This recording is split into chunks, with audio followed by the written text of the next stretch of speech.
Generative artificial intelligence tools raise controversial social and ethical questions because of how they're built and how they work.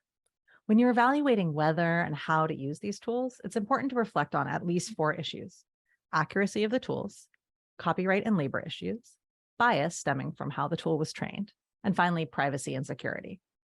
So, first, accuracy. Perhaps the single most important thing to know about generative AI tools is that they're not accurate in the ways that we generally value for classroom assignments. They are very good at predicting what word comes next. They're trained to produce outputs that people like, not necessarily that are correct. They might make up citations that sound plausible but don't exist.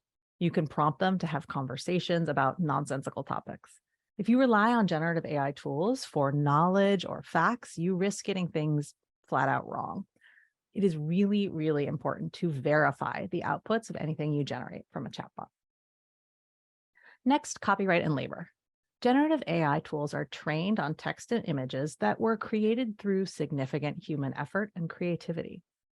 After that training, workers, many of them poorly paid, are contracted to flag obscene and hateful content to make these systems safe for work and for classrooms. Class activities, in contrast, prioritize students doing their own work. Benefiting from unpaid and poorly paid labor in many other people to complete class assignments is ethically fraught. If you're using these tools to make your life easier, it's worth thinking about whose lives they made harder. Bias. Language and images are full of social biases, and those biases end up in AI tools.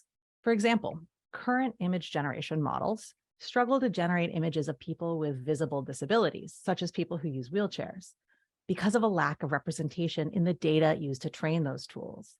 If you're using an AI tool for a classroom assignment, think carefully about what biases might end up in your results and how you might address those biases. Finally, privacy and security. Text or images that you put into a generative AI tool are not private or secure. These tools learn from their users, including what you type into their chat boxes. So be careful inputting your own personal or sensitive information, and definitely avoid entering someone else's work or information in a chatbot interface. Treat it like social media. You can't be sure who will end up seeing it.